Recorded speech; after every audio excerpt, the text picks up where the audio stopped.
kapag aalis ka, kahit napaka-importante yan, ako, ganyan talaga ako kasi malakas talagang pakiramdam ko.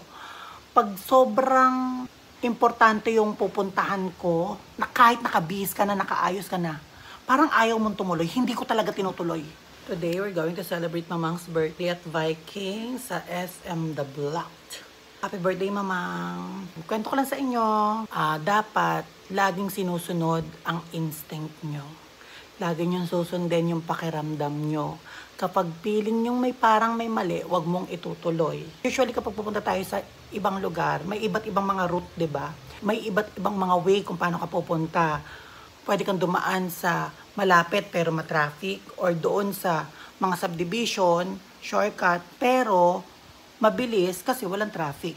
Smooth lang. So, nasa sa atin yan.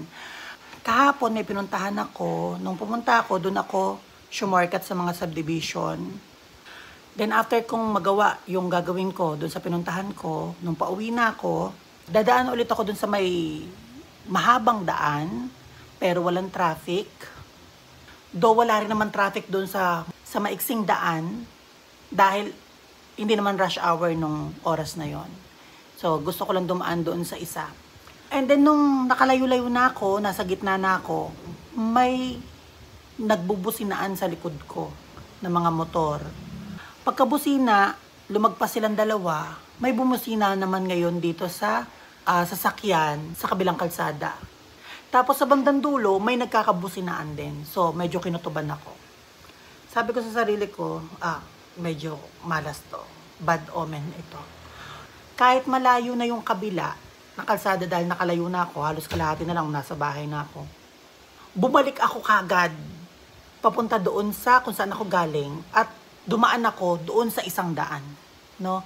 So kapag nararamdaman mo, nakukutuban mo na parang may mali, parang kailangan kong bumalik, parang hindi mo gusto na yung isusunod mong dadaanan, iibahin mo. Okay, huwag kang laging laban ng laban.